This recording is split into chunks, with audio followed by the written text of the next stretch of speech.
Cylinder आप यहाँ पर रोजाना भर के दे रहे हैं, किस तरह से हालात आपको नजर आ रहे 400 सिलेंडर भर के दे रहे हैं एकदम कम रेट में। 300 तो पक्का भर के देते हैं। अच्छा, एक दो जो आते हैं उनको किसी को वापस नहीं कर रहे। हाँ, एकदम फुल कोशिश कर रहे हैं आपको। जो कोरोना वायरस था उससे पहले आपका जो प्लांट यहाँ पर था उसके क्या हालात थे आपकी प्लांट के? पहले प्लांट बहुत अच्छा चलता, आज बहुत बुरी हालत है, बहुत बुरी हालत है। एक भी आते हैं, रोते आते हैं, फिर भी बोलते रख जाओ, अभी इमरजेंसी में आएंगे कोई भी ताप और तो उसको हाई प्रेशर में भर के देते हैं। कितने घंटे काम करे आप लोग? हमारा तो 12 घंटा है पूरा, 24 घंटा। सेठ जाएंगे सुबह 9 तक यहाँ पर 24 घंटे रखते हैं। 24 घंटे बताइए कि कितना आपके पास ऑक्सीजन यहाँ पर, कितनी कैपेसिटी कितनी है आपकी ऑक्सीजन? कैपेसिटी 300 350 आती है रोजाना पूरा शरीर में। कुछ एक भी फुल है नहीं, हमारे सब दे चुके हैं। यात्रा से आया है साहब, मैं कितने किलोमीटर है? 100 किलोमीटर से आया हूँ। 2 दिन बैठ रहा हूँ मैं यहाँ। ये 8,500 किराया, 5,000 का किराया दे रहा हूँ गाड़ी के। अगर भी ऑक्सीजन नहीं मिल रहा हमारे को। कितने दिन से आ रहे हैं आप रोज यहाँ पे? मैं आ रहा हूँ अभी 8 दिन से ऊपर आ रहा हूँ। 8 दिन से रोज जाता हूँ ऑक्सीजन के वास्ते। उधर जवर्गी में कहीं भी ऑक्सीजन नहीं मिलता सर, जवर्गी में नहीं मिलता। उधर मिलता था, वो क्या 2 दिन बैठे थे ऑक्सीजन मिल रहा है। 5 से 6 दिन से आ रहा हूँ साहब, 6 से 7 दिन हुआ मेरे को।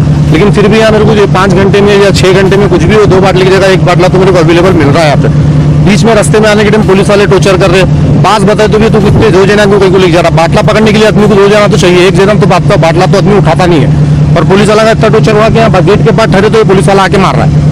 तो अपन परेशान है क्योंकि गैस वहाँ पे 1 बाटला है मेरे पास। 1 बाटला कैसे भी उधर से हाथ पैर पड़ के लाए तो उधर पुलिस वाले की परेशान।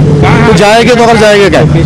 अब यहाँ पे हम लोग अगर घर पे रखे, जब क्यूपी में रखे तो वहाँ भी अवेलेबल नहीं है। फिर उसके लिए बाटला मिल, उनके पास भी अवेलेबल गैस अवेलेबल नहीं है। 2 घंटे या 3 घंटा दिए गए तो फिर उसके बाद ऑक्सीजन नहीं है। फिर वो क्या बोले हमारी जवाबदारी नहीं, उनको 2-3 घंटा दे रहे, कोशिश कर रहे। लेकिन हम घर का बाटला लगे तो यहाँ आएंगे तो यहाँ ऐसी परेशानी हो रही है। रास्ते में पुलिस वाले की परेशानी। जिम्मेदार कौन है साहब? अब जिम्मेदार यहाँ के MLA MP जो DC जो भी है उन लोग को अवेलेबल करना चाहिए। कुछ तो सुविधा देना चाहिए पब्लिक को। जा रहा है पब्लिक तो उसको सुविधा देना चाहिए। ऑक्सीजन अवेलेबल मिलना चाहिए, मिल रहा नहीं है। ऑक्सीजन की बहुत तकलीफ है और रात भर भी रुक के भर के लेके जाना पड़ रहा। ऑक्सीजन नंबर पे नंबर लग रहे, मतलब सही अभी 40 मिनट्स में 10 निकलते हैं यहाँ पे, तो इतना अवेलेबल नहीं है सर, सबको नहीं मिल रहा। कहाँ है आपके पेशेंट, कौन से हॉस्पिटल में? हमारे उधर है सर, शारदाम्बे में है और 2-4 हॉस्पिटल है, पहुँचाते हम। तो वही सर बहुत परेशानी से सिलेंडर लेके जाना पड़ा। गुलबर्गा जो डिस्ट्रिक्ट में 3 से 4 प्लांट है। कई प्लांट में जो है ना यहाँ पे एक जगह मिल रहा है, एशियन में जो मिल रहा है। आप यहाँ पे नंदूर में अंदर जाइए, वहाँ कहीं भी नहीं दे रहे, उन्होंने क्या दे रहे हैं। सब जो है ना उन्होंने रेट मंगा करके डबल कर रखे, ब्लैक में जो है ना उन्होंने कर रहे हैं। इसके बारे में भी DC मैडम को जो है ना कुछ कमेटी बना के उसके बारे में कुछ सोचना चाहिए।